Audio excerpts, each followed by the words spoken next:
Like Jewalt and his girlfriend, my reaction to the Chargers picking him was, to put it politely, mixed. Obviously, I would have preferred a receiver, but I understood where they were coming from by getting a tackle. But unlike me and Jewalt and his girlfriend, Twitter or X or whatever you want to call it weren't so nuanced in the reaction. With camps either falling into people who still can't forgive them for the Keenan Allen trade, or the types that woke scold you about building through the trenches. So who's right or wrong here? Was Jewalt a good or a bad pick? We'll get into that as soon as you like and subscribe to the video. As you can see, I'm only 42 away from 1,000, and at 1,000 I'll be able to get monetized, which means I'll be able to 1. Afford some pizza every now and then, and 2. Stop getting bullied by commenters like this. First, let's go over why Jewalt was a good pick. For whatever reason, the alt pick seemed like a surprise, even though earlier on in the draft process it was kind of a given that the Chargers were going to take Jewalt there. But as we got deeper and deeper into silly season, the rumors started getting a little crazy about how Minnesota was going to give the Chargers multiple first-round picks to get JJ McCarthy.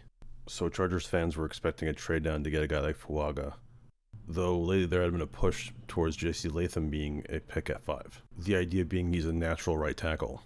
But I'm glad that even though the Chargers didn't take receiver like I would have preferred, they at least went with the more talented prospect. Sure, Latham was a 5-star recruit, and apparently he was a pretty great athlete, though he didn't have an official RAS score because he avoided a lot of the workouts. Jewalt, on the other hand, did not avoid them, and scored 12th best amongst offensive tackles in the history of the RAS score. And I imagine J.C. Latham would have had a pretty good score if he had tested, and a guy like Fuaga ranked 39th out of all offensive tackles. So it's not like they were picking between like Lane Johnson and Eric Fisher. These were all talented guys in their own right. But what makes him stand out isn't just the athleticism, it's the fact that he has space to fill out. He was a tight end until not that long ago, and he's still putting on weight. So that almost 6'9" frame isn't filled out yet. So I think it made sense for the Chargers that if they were going to do something like not pick the extremely talented receivers still available, that they at least went with a guy who had the most upside potential. So knowing that should take a little of the sting out when considering a guy like Rome Odunze and Malik Neighbors were both in the top 40 ever receivers in terms of athletic testing. Part of me wishes that Marvin Harrison was still on the board, because I think that would have really put to the test what the Chargers' new ethos is. But without ever really knowing, I still think it was a good pick. But if they had picked Jewalt over Marvin Harrison, I'd feel a lot differently right now.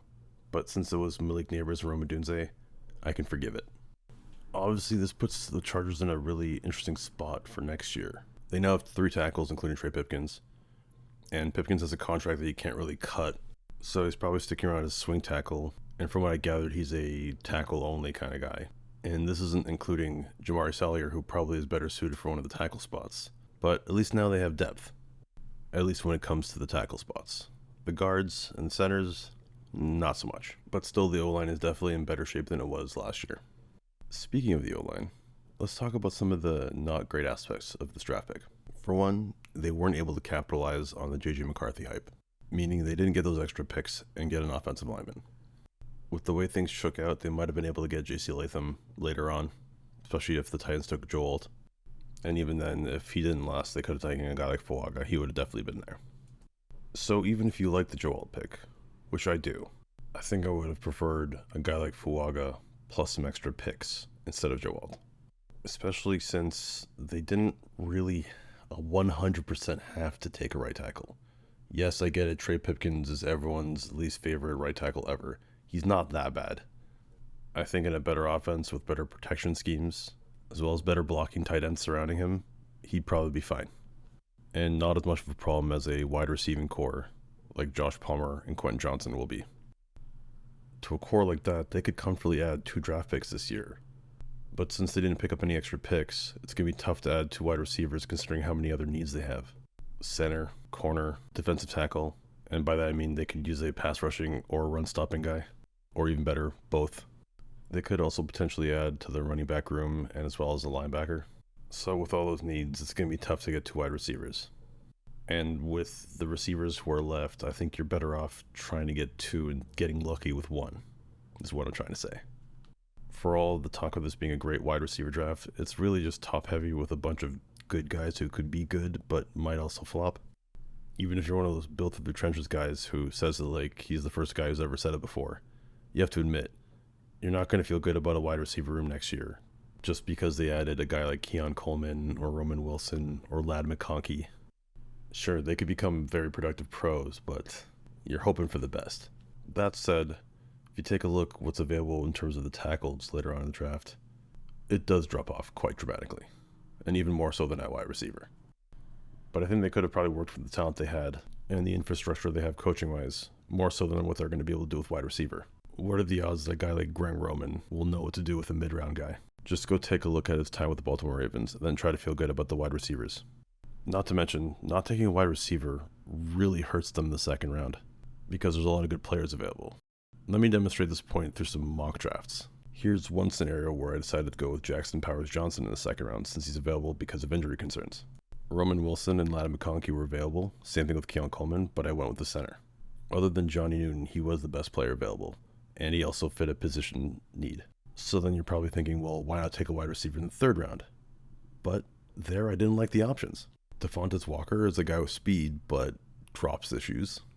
And I feel like the Chargers have had enough of guys who are fast and drop footballs, right? I think. And there was also Javon Baker here, but he's good. But do we need to go down that road again with another jump ball guy who can't really run that fast? So I went with Trey Benson, who's not an immediate need, but if they're going to run the ball a lot, they might as well give it to a guy who can actually get explosives. From there, I decided to take Michael Hall because they knew needed a defensive interior guy, and then Kalen Carson because they do need another corner.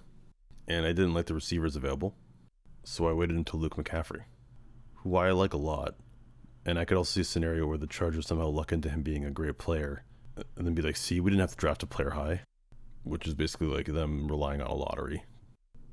The point being here that taking Joe Alt up top precludes him from taking the best player available, really, because that receiver depth dries up really fast.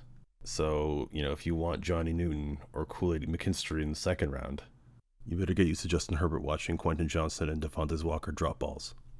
Also, even if they decide to go the wide receiver route, they might not have the best choices available because a guy like Roman Wilson or Ladd McConkey could go ahead of them. Same with A.D. Mitchell. Perhaps the Bills pull off a trade for a guy like Brandon Ayuk, and then they don't have to worry about it, but they might not have the best selection of receivers even in the second round. I can see the Bills coveting Roman Wilson. A guy his size is someone Josh Allen likes to throw to.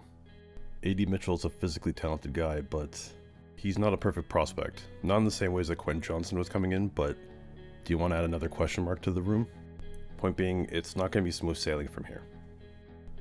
All in all, I think drafting Joe Alt puts them in a pretty good position moving forward.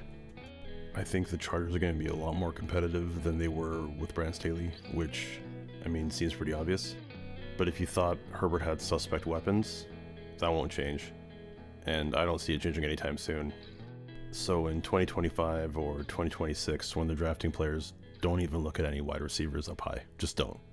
And instead, like this video and subscribe to the channel. Thanks again for watching.